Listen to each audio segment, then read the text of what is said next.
Alrighty.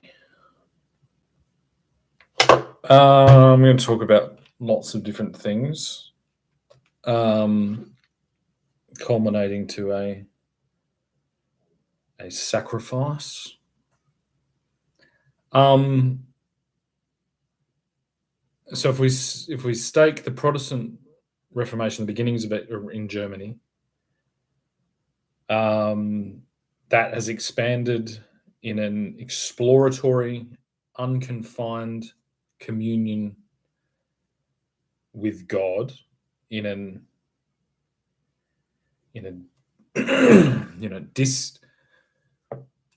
not in an uncontrolled fashion, in a rampant spread.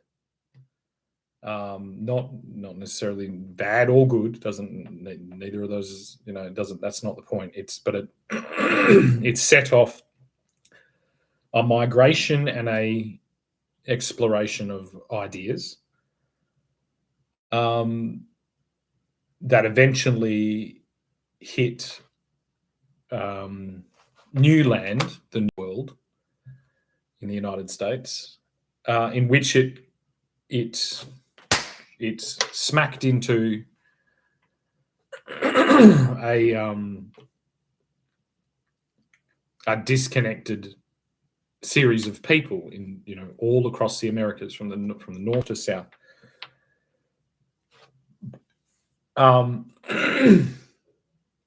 And began a genocide of those people, but not before there was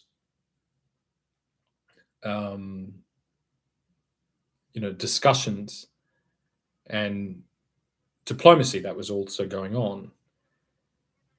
If we take tobacco, my recent flirtation with tobacco, this is what's led me to this. So this is why I'm, this is from North to South America. Tobacco is a shamanic substance. It is a holy plant. And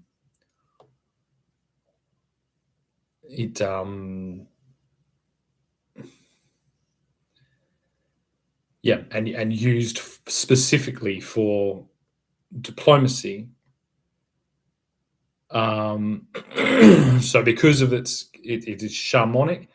So a Protestant Reformed Christianity on its way to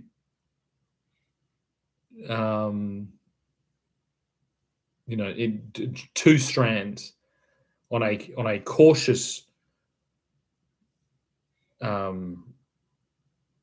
reformation, in one, and then in a reckless, expanding and flirtatious with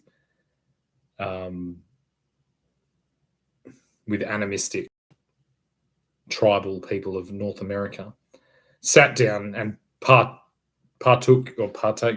smoked tobacco. That promise of diplomacy was betrayed by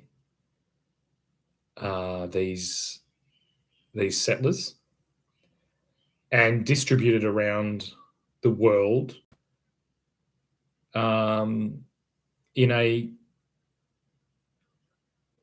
it took a long time to be discovered, but in a creationist cult that aligned the substance of nicotine and tobacco with we've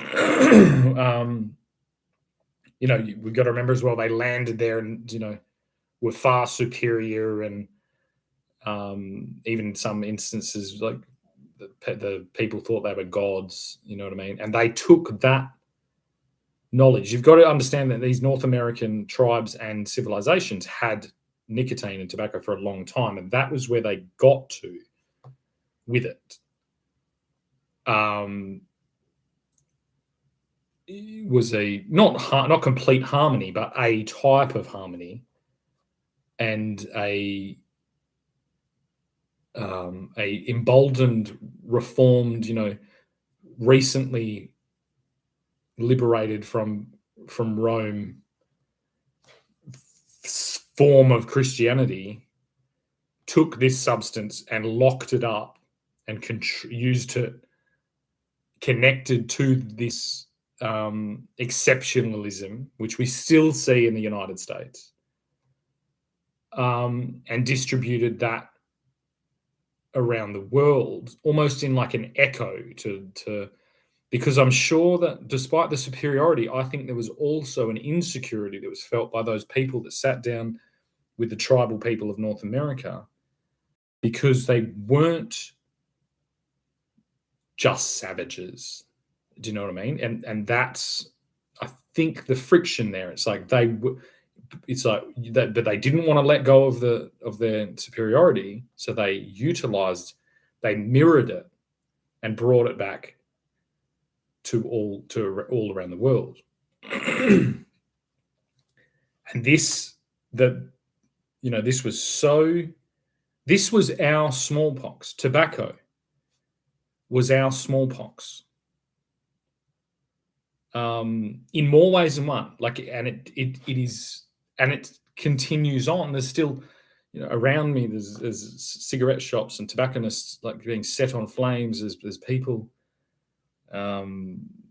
distributing these them as currency. That's a very prison mentality. It's like this thing that just grew, that was gathered and had in ceremony, was turned into and basically financed the entire American empire. And I would actually argue that World War I and II were caused by nicotine.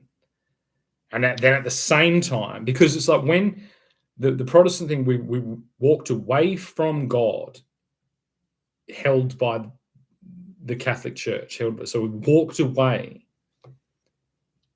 In a lot of cases, we found God again, on our own, in our own way, in the Reformed way, through all the interactions that we were now free to have. So some people did that, but a lot of others from Germany and from Britain and from the new Americas and from Australia, they created new religious concepts and held that